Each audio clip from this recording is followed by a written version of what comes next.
আসসালামু আলাইকুম রহমতুল্লাহি ওয়া বারাকাতুহু। সম্মানিত বন্ধুগণ, 557 হিজরি সনে রাসূলুল্লাহ সাল্লাল্লাহু আলাইহি সাল্লামের লাশ চুরির ইহুদিদের চক্রান্ত নিয়ে আজকের ভিডিওটা আপনাদের উপহার দিলাম।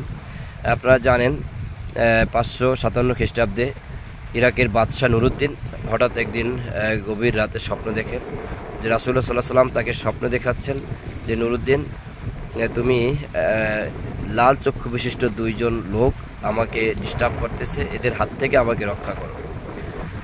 তৎকালীন সুলতান নুরুদ্দিন স্বপ্ন দেখার সাথে সাথে 16,000 সৈন্যের বিশাল বহর নিয়ে 17 দিন সফর করে সেখানে ইরাক থেকে মদিনা নগরীতে প্রবেশ করলেন। তিনি বিভিন্ন পন্থা অবলম্বন করে শেষ পর্যন্ত বুদ্ধি বের করলেন যে মদিনার সকল লোকদেরকে তিনি দাওয়াত দিয়ে একবেলা খাওয়াবেন এবং ওই সময় দেখবেন ওই দুইজন লোককে তিনি খুঁজে পান কিনা, স্বপ্নে দেখা লোক দুইজনকে। এই সিদ্ধান্ত নিয়ে তিনি মদিনার সকল লোকদেরকে দাওয়াত দিলেন। এভাবে তিনি প্রায় বর্ণিত আছে 15 দিন যাবৎ তিনি মদিনার সকল লোকদেরকে তিনি খাওয়ালেন। কোনোভাবেই কাউকে তিনি সেই চেহারা বিশিষ্ট লোকদেরকে খুঁজে পেলেন না। তারপরে বিশ্বস্ত কিছু লোকদেরকে তিনি জানতে চাইলেন যে এই যত লোক আসছে এছাড়া আর কোনো লোক অবশিষ্ট আছে কিনা মদিনায় যারা এখনও আমার মেজবানে খেতে আসেনি। তখন বিশ্বস্ত লোকেরা জানালো যে মদিনায় এখনও 2 জন লোক আছে যারা এখন পর্যন্ত আপনার এই আয়োজনে খেতে আসেনি। সেই 2 জন লোক মাত্র যারা খেতে আসেনি এবং তারা কোথাও যায় না। যখন বলল যে ঠিক আছে, খুব দ্রুতভাবে আমাকে সেই 2 জন লোকের কাছে নিয়ে চলো। এইটা শোনার সাথে সাথে সেই 2 জন লোকের কাছে তিনি চলে গেলেন তাদের হুজরাখানায়।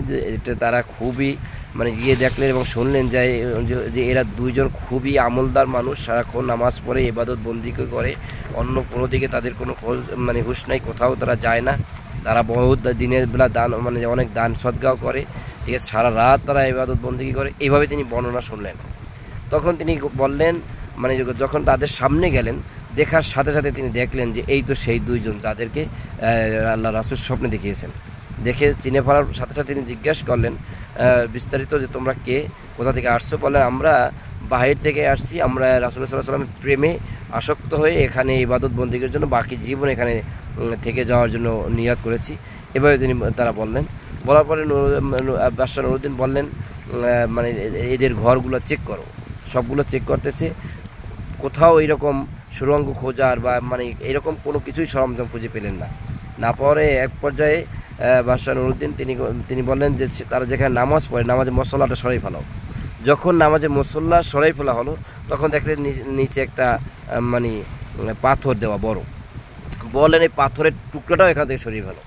যখন পাথরের টুকরাটা সেখান থেকে সরিয়ে ফেলা হলো তখন দেখতেছে যে এই পাথরের টুকরার নিচে বড় একটা দেওয়া কি বলে সুরঙ্গ, বিশাল পাথর টুকরা সরাবার সাথে সাথেই দেখতেছে বিশাল এক সুরঙ্গ পথ। এবং সেই সুরঙ্গ পথে ঢুকতেই আশ্চর্য হয়ে গেলেন, দেখলেন এই সুরঙ্গ পথ রাসূলুল্লাহ সাল্লাল্লাহু আলাইহি সাল্লামের একেবারে রওজার দিকে যাওয়া, অল্প বাকি রওজা থেকে। এই দৃশ্য দেখার সাথে সাথে বাদশাহ নুরুদ্দিন আশ্চর্যিত হলেন এবং তাদেরকে গ্রেফতার করলেন এবং তাদেরকে কঠিন শাস্তির ব্যবস্থা করলেন যে অগ্নি জ্বালিয়ে সেখান থেকে তাদের সকলের সামনে তাদের পুড়ে হত্যা করা হলো এবং 1000 টন সীসা গলিয়ে রাসূলুল্লাহ সাল্লাল্লাহু আলাইহি ওয়াসাল্লামের রওজার চারপাশে দিয়ে সুন্দরভাবে রওজাকে সুরক্ষিত করা হলো। এখন রাসূলুল্লাহ সাল্লাল্লাহু আলাইহি ওয়াসাল্লামের রওজা এইভাবে সুরক্ষিত আছে যাতে কেউ রাসূলুল্লাহ সাল্লাল্লাহু আলাইহি ওয়াসাল্লামের রওজা বা লাশ মোবারক চুরি করতে না পারে বা কোনো আক্রমণ করতে না পারে, এইভাবে সুরক্ষিত করার ব্যবস্থা করলেন। তো আল্লাহ পাক রব্বুল আলামিনের ইহুদিদের চক্রান্ত থেকে আমাদের রাসূলুল্লাহ সাল্লাল্লাহু আলাইহি ওয়াসাল্লামকে এভাবেই হেফাজত করেছিলেন আল্লাহ পাক রব্বুল আলামিন। আল্লাহর রহমতে যে তিনি কিয়ামত পর্যন্ত রাসূলুল্লাহ সাল্লাল্লাহু আলাইহি ওয়াসাল্লামের ইজ্জত আবরুর এভাবেই হেফাজত করবেন। আল্লাহ পাক আমাদের সবাইকে তৌফিক বোঝার তৌফিক দান করুন। আমিন।